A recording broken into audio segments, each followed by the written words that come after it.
मेरे प्यारे छात्रों, कल नहीं पिछली वीडियो में पर्यावरण प्रदूषण के विषय में बता रहा था और अपरिहार्य कारणों से बीच में मैं नहीं आ सका 2 दिन, इसलिए उस दिन मैंने आपको वायु प्रदूषण के विषय में बताया था। आज हम आपसे जल प्रदूषण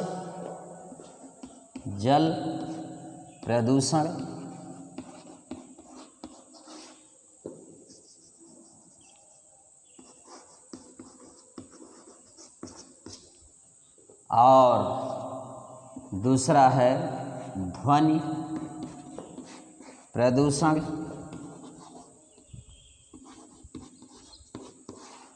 और तीसरा एक है रेडियो धर्मी प्रदूषण।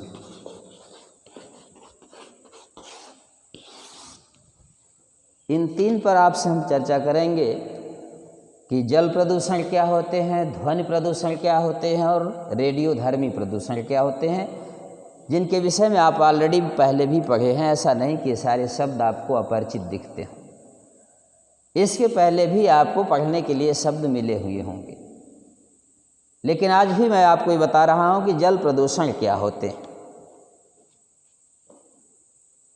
प्रकृति द्वारा जल में भी बहुत से खनिज लवण इत्यादि आपके स्वास्थ्य के लिए जरूरी हैं, वह पहले से ही व्यवस्थित करके इस पृथ्वी पर भेजा है।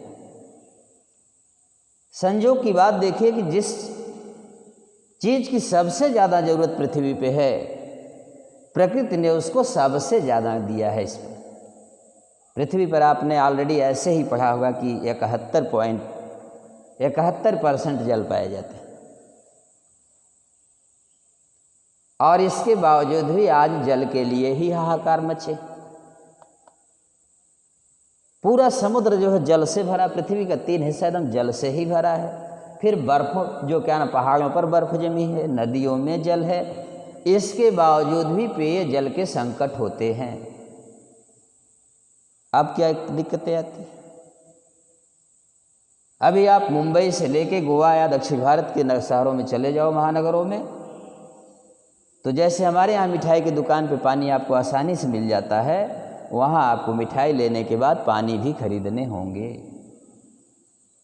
इसका मतलब ये है कि जल कितना महत्वपूर्ण है, इसका पता तो हमें तब चलता है जब हम किसी महानगर में जाते हैं। घरों पर आप धुआंधार पानी गिराते हो, आपको उसकी जो है कीमत पता नहीं चलती। जिस बालू को आप नदी के किनारे कोई महत्व नहीं समझते, उसी बालू की देन होती है कि आलीशान बिल्डिंगें बनी हैं। अब चूंकि जल प्रदूषित कैसे हो जाता है, जल में जो प्रकृति द्वारा स्थापित व्यवस्था खनिज लवण इत्यादि हैं, उसके कम या अधिक होने से जो अशुद्धियाँ उत्पन्न होती हैं, उसे हम क्या कहते हैं? उसको हम जल प्रदूषण कहते हैं। अगर जल में किसी कार्बनिक अकार्बनिक पदार्थों की अधिकता हो गई या जल में कमी हो गई, दोनों बातें प्रदूषित होंगी। आज हम स्वच्छता को अपने ध्यान में रखते हुए पानी कितना स्वच्छ पिएं, इसको ध्यान में रखते हुए हमारी मेंटलिटी में बन चुका है कि जितना ही पानी स्वच्छ होगा उतना हम स्वस्थ होंगे। लेकिन ये आप मुगालते में ना रहें, आप सामान्य रूप से जो जल पीते थे उसी को पीते रहिए, क्योंकि बॉडी के अंदर ऐसी स्टेमिना होती है कि वह अपने आप एक्सेप्ट कर लेती है, बशर्ते कि आपका पानी जो सामान्य तरीके से हैंडपम्प का पीते थे 40 फुट का प्रदूषित हो चुका है, तो थोड़ा सा और गहराई में आपका जो बोरिंग हो जाए पानी, उसको पीजिए। फैशन की दुनिया में आकर के, बड़े लोगों की संस्कृति में आकर के आरओ का पानी जो आप पीते हैं, वो भी आपको क्या करता है?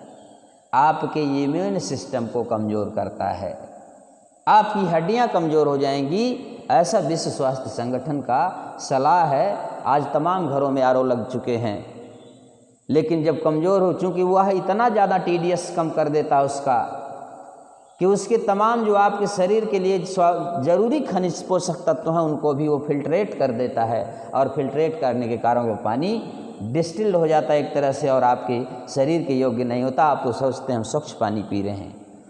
इसलिए शरीर में जो पानी जाता है उसमें बहुत से ऐसे खनिज लवण हैं जो आपके शरीर के लिए ज़रूरी हैं, और ऐसे हालात में आपको सामान्य पानी ही पीना चाहिए।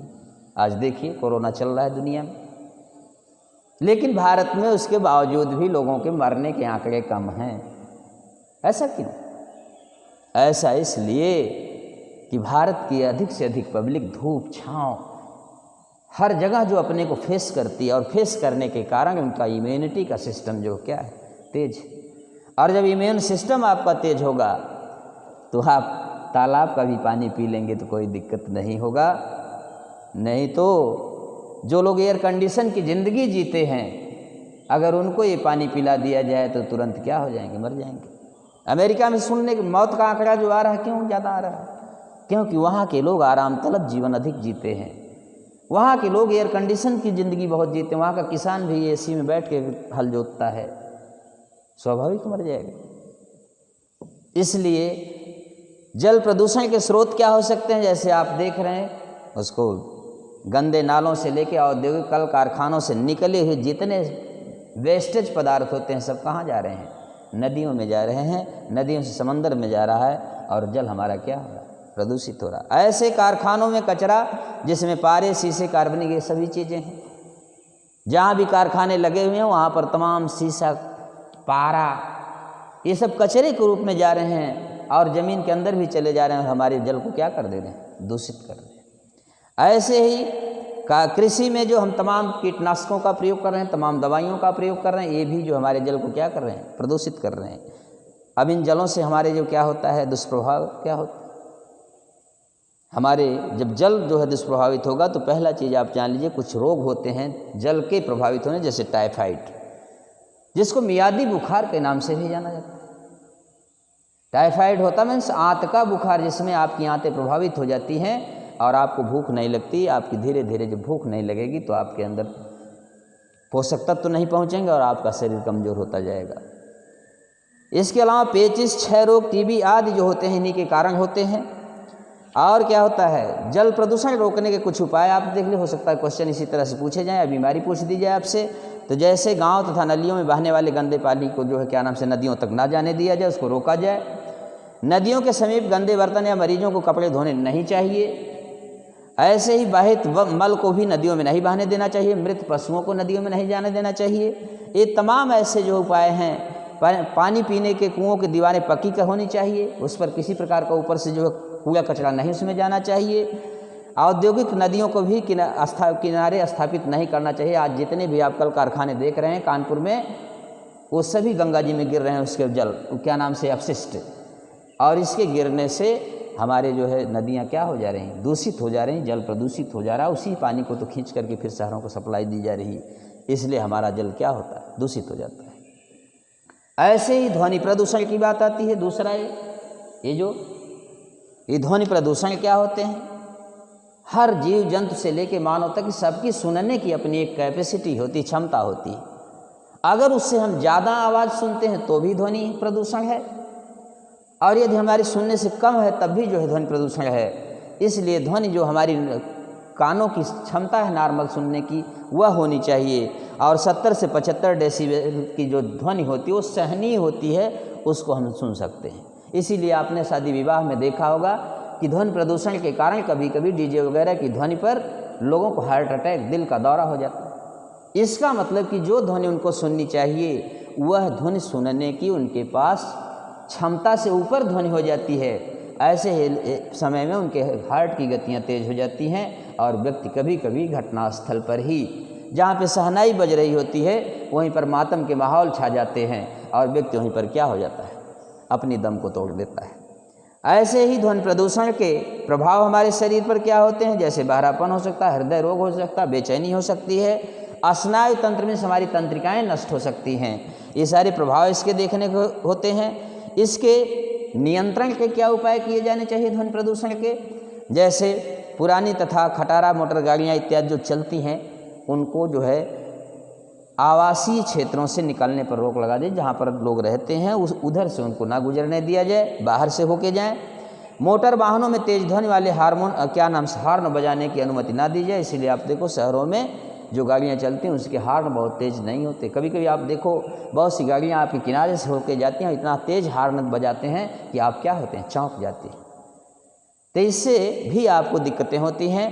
कारखानों को शहर से दूर स्थापित करना चाहिए, जिससे कम से कम ध्वनि हो, लोगों का जो है क्या नाम से उससे प्रभाव कम से कम पड़े लोगों के ऊपर। इसके अलावा अत्यधिक शोर वाले कारखानों की जल में भी क्या नाम से मशीनों की उचित रखरखाव की भी व्यवस्था होनी चाहिए। और ध्वनि प्रदूषण को रोकने में पर्यावरण संरक्षण अधिनियम 1986 सेक्शन 15 में ध्वनि प्रदूषण की अवहेलना करने वालों के लिए सख्त सज़ा देने का भी प्रावधान होना चाहिए। इसीलिए आप जाके देखिए मुंबई वगैरह में रामायण जो वहाँ आप लाउड स्पीकर लगा के बजाते हैं, वहाँ अगर आपको रामचरितमानस का पाठ करवाना तो आपको क्या नाम से परमिशन लेना होता है। ये सारी चीज़ें होती हैं। इसका मतलब कि ध्वनि प्रदूषण आप नहीं कर सकते हैं। ऐसा नहीं कि आप जो चाहें सो करें, इतना सक्षम नहीं, किसी को अपने ध्वनियों के द्वारा दूसरे को प्रभावित आप नहीं कर सकते। ऐसे ही मृदा प्रदूषण आता है, एक इसमें और है, उसको हमने मेंशन नहीं किया था, ये मृदा प्रदूषण है। ये क्या होता है, मृदा हमारी कैसे प्रदूषित हो जाती है। प्रदूषण हमारी मिट्टी भी प्रदूषित होती है। हमारी मिट्टी में जो पोषक तत्व होने चाहिए उसके अलावा जब हमारी मिट्टी में और तमाम जो है घरेलू अपमार्जक से लेकर के कीटाणु की नाशक से लेकर के अन्य पदार्थ जा कर के उसमें घुल जाते हैं तो हमारी मिट्टी क्या हो जाती है, प्रदूषित हो जाती है। और इसी को मृदा प्रदूषण कहते हैं। इसके कुछ स्रोत होते हैं, जैसे घरेलू अपशिष्ट होते हैं, नगर पालिका के अपशिष्ट, शहरों के अपशिष्ट जो जा कर के मिट्टी मिल रहे हैं, कारखानों से निकला हुआ अपशिष्ट, कृषि के प्रयोग किए जाने वाले कीटनाशक, ये सभी हमारी मिट्टी को क्या करते हैं, प्रदूषित कर देते हैं। इनके प्रदूषण का प्रभाव क्या होता है, जिससे हमारी फसलें जो है को रोग उत्पन्न हो जाता है। जो भी फसल हम पैदा करते उसमें रोग लगने लगते हैं। इसके अलावा गंदगी पर अनेक प्रकार से मक्खियाँ पनपती हैं जो रोगों को फैलाने में क्या नाम से कारण बनती हैं। मृदा प्रदूषण के कारण फसल चक्र का उत्पादन कम हो जाता है और मिट्टी प्रदूषित होने से सूखे की संभावना भी बनी रहती है। सारे प्रभाव हमारी मिट्टी पर पड़ते हैं। इसके रोकने के मृदा प्रदूषण के प्रकार दो, एक रासायनिक होता है, दूसरा जैविक होता है। रासायनिक का मतलब केमिकल के द्वारा जब हमारी मिट्टी प्रभावित होती है तब उसको हम रासायनिक मृदा प्रदूषण कहते हैं। और जीव जंतुओं के माध्यम से जो हमारा क्या नाम से मिट्टी प्रदूषित होती है उसको हम जैविक प्रदूषण के रूप में जानते हैं।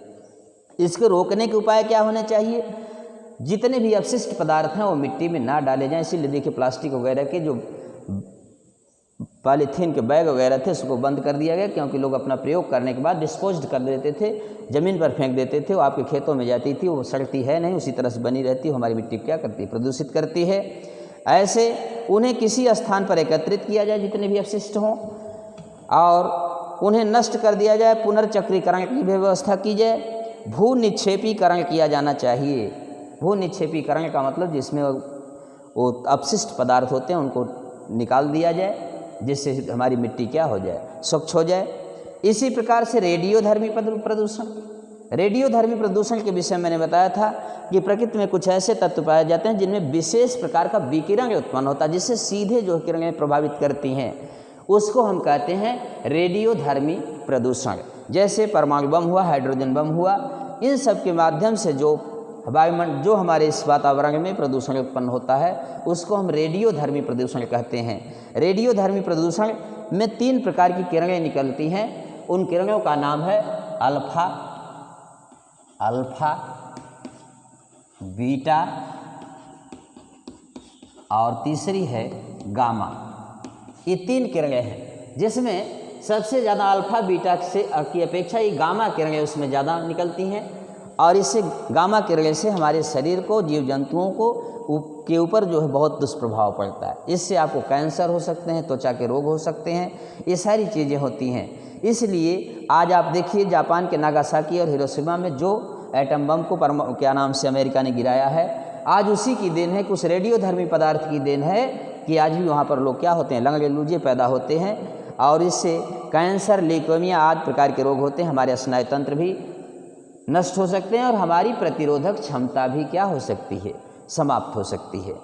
इसी तरह से एक्सरे जाती है, क्या नाम से इसके बचाने के उपाय क्या हैं, सामरिक, औद्योगिक और फसलों की नई प्रजातियां पैदा करने के लिए उपयोगी होते हैं। परमाणु विस्फोट जो होते हैं रेडियोधर्मी प्रदूषण को फैलाने में से प्रतिबंधित होना चाहिए।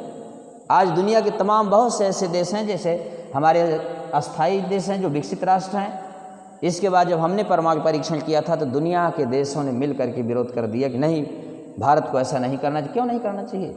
इसलिए कि इनसे जो उत्सर्जन होगा, जो विकिरण होगा, वो हमारे वायुमंडल को प्रभावित करेगा, प्रदूषित करेगा और उससे हमारे शरीर पर, मानव जीवन पर प्रभाव पड़ेगा। इसीलिए परमाणु परीक्षण करने से दुनिया में रोक लगाई जाती है कि आप परमाणु परीक्षण ना करें। ऐसे ही परमाणु रिएक्टर शहरों से दूर हों। आज देखिए परमाणु करार हुआ हमारा 2008 में माननीय डॉक्टर मनमोहन सिंह जी ने। लेकिन ये जो परमाणु भट्टियाँ लगेंगी बिजली बनाने के लिए, चूँकि आपको पंखा चलाने के लिए ज़रूरत होगी, बिजली बनाने की ज़रूरत होगी, ऐसे हालात में इन परमाणु भट्टियों को आबादी से दूर बनाया जाना चाहिए, जिससे कि उनके विकिरण को क्या किया जा सके, रोका जा सके। इसीलिए आपने देखा होगा आपके गांव के आसपास जो टावर लगे हैं उनसे भी विकिरण होता है। ये भी रेडियोधर्मी पदार्थ हैं और इनसे भी जो विकिरण होता है वो हमारे शरीर पर गलत प्रभाव डालता है। इसलिए जो भी आप टावर लगे हुए देखे होंगे वो गांव से दूरी पर लगाए जाते हैं, जिससे कि उनके रेडिएशन से क्या किया जा सके, बचा जा सके। ऐसे ही यक्ष किरण प्रयोगशालाओं, व्यावसायिक स्थानों में फिल्म बैज का प्रयोग करना चाहिए। आपने देखा होगा कि जब आप हॉस्पिटल में एक्सरे करवाने जाते हैं तो वो एक जो एक्सरे करता है वो अपने सीने पर एक कपड़ा लगा लेता है, वो फिल्म बैज कहा जाता है, और उसके लगाने के बाद तब आपका जो है फिगर लेता है, आपकी बॉडी का एक्सरे करता है। क्योंकि एक्सरेज भी बहुत ज़्यादा हमारे शरीर को क्या करती हैं, प्रभावित करती हैं। इस तरह से ये चीज़ें थीं आपके रेडियोधर्मी पदार्थ, यूरेनियम, हाइड्रोजन, इन सब से जो क्या नाम से हमारे वायुमंडल, वातावरण में प्रभाव पड़ता है वो रेडियोधर्मी प्रदूषण होते हैं। ऐसे ही पर्यावरण प्रदूषण को बढ़ाने वाले कुछ कारक हैं, जैसे जनसंख्या वृद्धि के कारण पर्यावरण प्रदूषण अधिक होता है, औद्योगिकरण के कारण जो है पर्यावरण हमारा प्रदूषित हो रहा है, शहरीकरण, जितना ही जनसंख्या बढ़ेगी उसके कारण जो है हमारा पर्यावरण प्रदूषित होगा, रासायनिक खाद, कीटनाशक इत्यादि के भी प्रयोग करने से भी हमारा पर्यावरण अधिक से अधिक प्रदूषित हो रहा है, वन संपदा का अधिक से अधिक ह्रास करने से भी हमारा पर्यावरण प्रदूषित होता है, युद्ध के कारण, जैसे आपको हमें बताया था अभी जो है पिछले दिनों 1945 में 6 अगस्त और 9 अगस्त को अमेरिका ने जो परमाणु बम फेंका था, आज उसका प्रभाव आज भी रेडियोधर्मी प्रभाव है। ऐसे ही यातायात आदि के साधनों से जो हमारा पर्यावरण प्रदूषित हो रहा है, इसी के साथ ही आपका पर्यावरण प्रदूषण समाप्त हुआ। अगले दिन संयुक्त राष्ट्र संघ पढ़ाएंगे। Thank you.